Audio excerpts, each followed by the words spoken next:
Hey guys, and welcome to the very first installment of Fashion History with Dami Davis. So, a little bit of background. Obviously, I love history, I love fashion. We're merging the two together to create these videos so that we all can get a little bit of history and culture on things that we love. So, the very first fashion icon that we're going to talk about is Mrs. Elizabeth or Miss Elizabeth Kleckley. Those of you who are not lightweight historians like myself, Elizabeth Kleckley is most well known historically for being the dressmaker or modiste for former First Lady Mary Todd Lincoln, who of course was the wife to Abraham Lincoln. You know, we know all the things about Abe. You know, he did his own thing, great for him.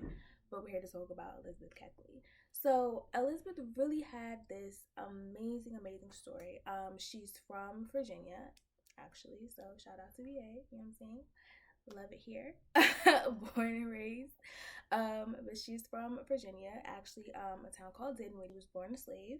She was born to an enslaved mother and a white slave owning father, and she stayed actually enslaved for a good portion of her life. So during that time, as an enslaved woman, she developed a skill, and her skill set was dressmaking. And as a dressmaker, she was able to basically buy her freedom. That's how she was able to buy her freedom for her and her son. She was lent out, as slaves were in those days, to different people, and she was able to make enough money to purchase freedom for herself and her son. During her life, she transitioned from Dinwiddie, Virginia, which is where she was born, to Missouri, and later that's where she was able to make enough money dressmaking to buy her freedom and purchase the freedom for herself and her son. And then she came right back here to DC. Obviously a lot of perks for coming to DC, right? Like, as a dressmaker, right, this is like peaks of where you can make money outside of like New York or Boston, right? Like, it's DC is a metropolis. Obviously politics, right? All the politicians' wives want to look hot, you know what I'm saying? So that's what she did. She came here, and she started her own business. Essentially, she became an entrepreneur. When she first arrived, obviously slavery was still going on because she was not working for Abraham Lincoln, hence the Civil War did not happen yet, and no black people were free, but the majority of black people were not free. So of course they still had to have papers and documentation, and freed black people had to pay to essentially be free. Go figure, right?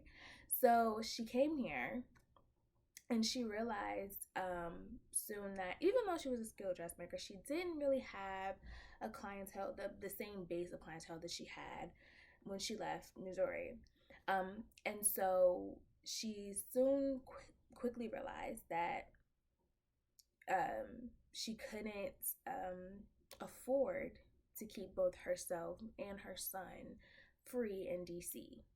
So this is where, right, guys, quality really matters, right? And what you put out into the world matters, because she was such a skilled dressmaker and she was so good at her craft, and she clearly had amazing customer service skills, right?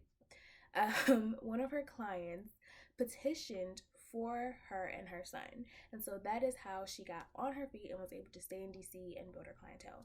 So she worked her way up into building clientele. You know, once again, quality speaks for yourself. As a marketing professional, word of mouth is always the top-notch number one form to get yourself out there, and Elizabeth used that to her advantage. She was really good at what she did. You can check out her work at places like the Smithsonian. Although there's not a lot of her work left, you can still see her work at places like the Smithsonian and other museums like in Illinois and stuff surrounding like Abraham Lincoln and Mary Todd Lincoln and things like that. And I think there's actually I don't know if it's there now, but I think it was there at one point in time at my lovely alma mater. There is some memorabilia for Mrs. Kleckley at Howard University as well.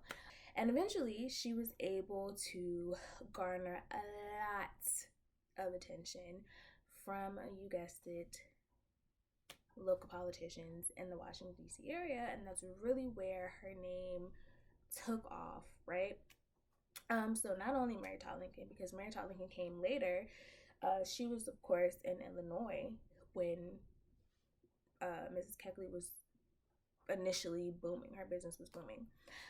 So politicians that were already here, like the wife of Robert E. Lee, who was a prominent Virginia socialite before she married Robert E. Lee, who was obviously an elite general before the Civil War. And technically during the Civil War too. I know we don't like to give white people credit, but you know what I'm saying, he was a shrewd military strategist. Okay, you got to give people their credit. People like I think her name was Mary. I feel like it was Mary Custis Lee or Martha Custis, because she was related to George Washington's wife, Martha Washington, Robert E. Lee's wife, right? People like politicians like her were her bread and butter, and she was able to garner a line of seamstresses essentially to work for her. So she had like a little assembly line of seamstresses happening. She was like a low-key Chanel, you know. And she was doing her thing, and she was good at what she did. She was making money. She was, you know, doing her. She also worked heavily with a lot of African American organizations, right? In the support of abolition and freedom and Black entrepreneurship and Black freedom in general, right? Because why wouldn't you? Wouldn't you? But eventually, in 1860, our good old boy Abe was elected president of these United States, much to the dismay of like every state below Maryland. So, obviously, the Civil War breaks out. Mary and Abe and the kiddos come to Washington, and this is where Mrs. Kleckley's story, as far as history is concerned, really solidifies her in the game. She becomes Mary Todd Lincoln's pretty much personalized stylist. She was brought to and lived in the work. She was brought to and lived in the White House. So she was very exclusive at this point. And what is really, I guess, admired by historians or people who hear this story in general, is that Mrs. Kleckley really and truly became like Mary Todd Lincoln's best friend. So Mary Todd Lincoln, before she came to Washington, was known to be a little eccentric, right? A lot of people were like that, you know, basically in layman's terms, they was saying, you know what I'm saying, Mary Todd trapped Abe with a baby. Low key, highly probable. My girl did do a little bit of trapping, but so be it, she really wanted Abe, and so she got him. But with that being said, that brought on, as far as critics had to say, a lot of her eccentric behavior, because she really rode for her mans. And you know what I'm saying? Mary Todd was like one of those women who was like, "Why you looking at my man?" You know what I'm saying? What we doing today? Like that was Mary's energy. So suffice to say, a lot of people, a lot of women didn't like her. Not only that, she was an intelligent and opinionated woman. And we all know there's nothing men hate more than intelligence and opinions, because how dare you as a woman? Um, so she did not have a lot of friends in politics or in DC or in general. And then, of course, the Civil War breaks out. Her family were Southerners, so she didn't even really have the support of her family. She was very much alone. And then, much like, families like the Kennedys, the Lincolns seemed to kind of have like that cloud of darkness around them everywhere they went. Um, by the time she was in the White House, one of her four sons had already died. Then, while in the White House, the youngest son, Willie, died. And then, of course, Abe gets shot and murdered. And then a couple of years after that, I think he was maybe around 18 or 19, like a teenager. He was very young. One of two of her remaining sons, Tad, also died. And so by the time Mrs. Lincoln got into her ripe old age, she really only had one family member for real, her son, Robert, who at that point in time had basically locked her in a loony bin. So very sad. But historically speaking, women weren't treated well, and eccentric women were treated less than that. And then mentally unstable, or mentally, I don't even want to say mentally unstable, just there was a lot of tragedy in the woman's life. And historically speaking, I don't think personally she was treated with a lot of care. And that in today's world, a little care and a little bit of therapy might have helped homegirl out, but she did not have that. And so she spent out her years after the White House very lonely and in very poor conditions. But I'm saying all that to say that Miss Kleckley really became her best friend. She wasn't just like her fashion designer, like her exclusive stylist. She was literally this woman's friend.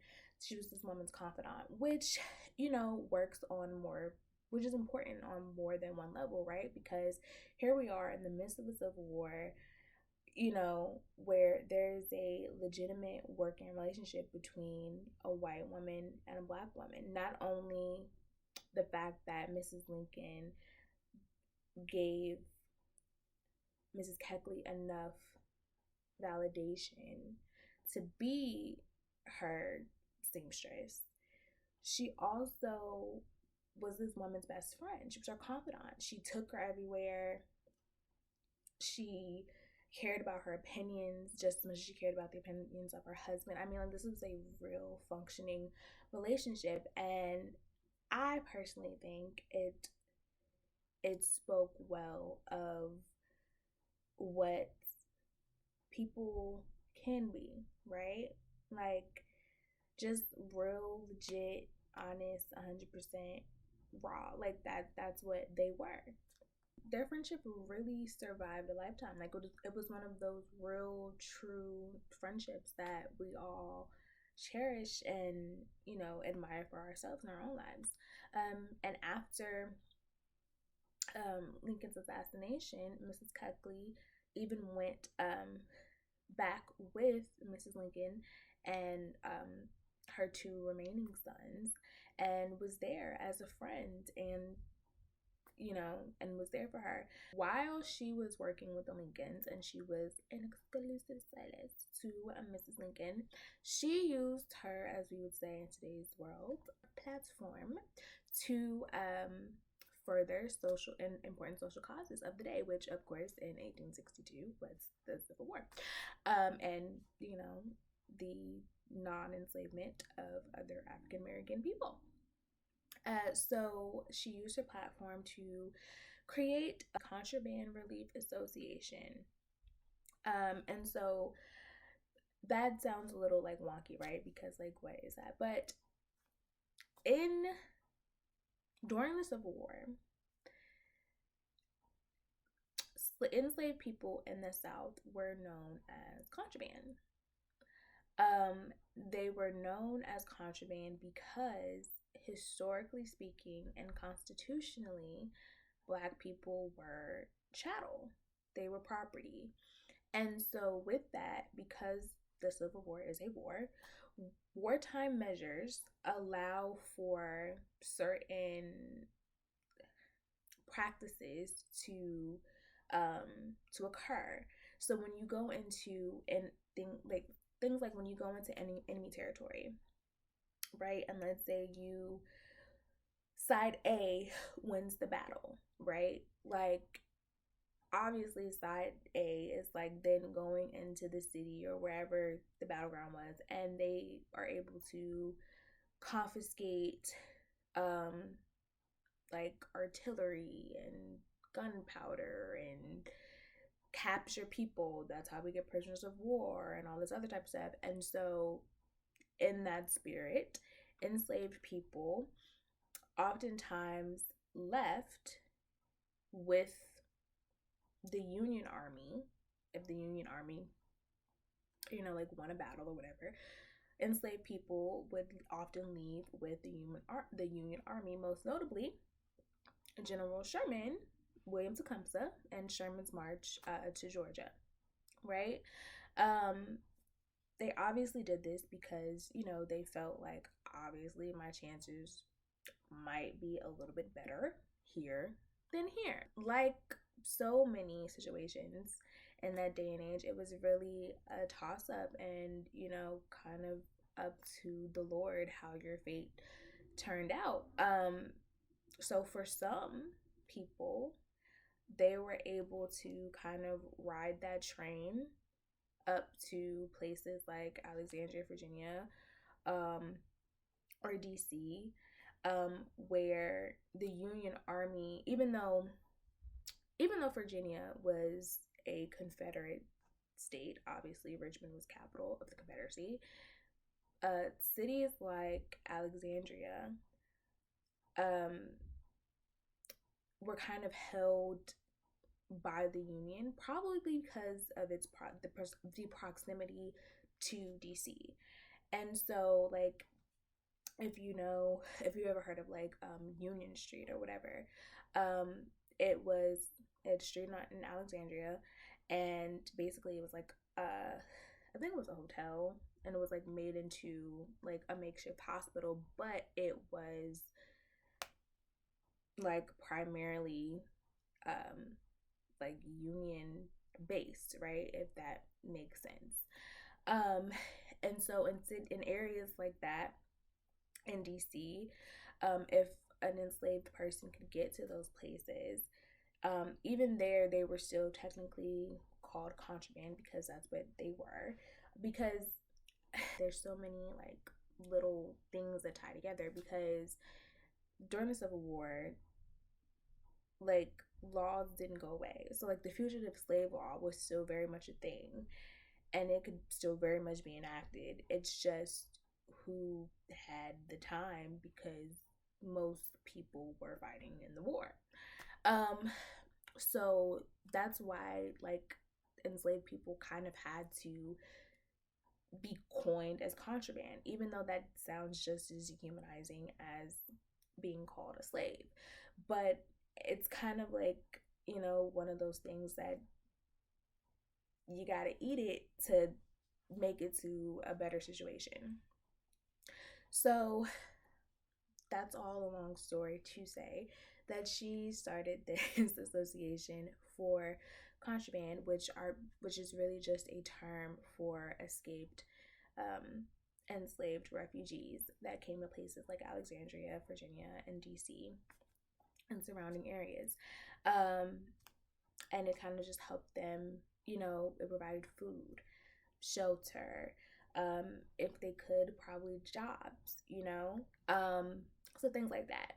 After her stint with the Lincolns as an exclusive modiste, Mrs. Kleckley actually went on to basically become a professor, kind of like in the fashion department, so to speak. I don't think they called it that, but basically that's what it was. And she taught skills like sewing and things of that nature. And she was a professor for a couple of years until medically she wasn't able to do it anymore. She also wrote a memoir about her time as an enslaved person and her time working with the Lincolns, and about what she learned being as a freed Black person becoming a self-proclaimed entrepreneur, and the struggles that she had. Obviously, most like African American people did not know how to read or write or run businesses naturally, but they made a way and they made it work, and she did what she had to do and she did it well. So, you know, kudos to Miss Keckley. That's why she's an icon, and she's the first icon in this series. But that's like the historical side. In terms of fashion, obviously the 1860s and like the 1830s, 40s, 50s, 60s, all those, that whole era is basically like the Victorian era. Victorian era known for Queen Victoria in England, the one that had all the kids that later slept with their cousins and crap, and that's how they inbred and hemophilia, the whole thing. That'll be another story for a later time.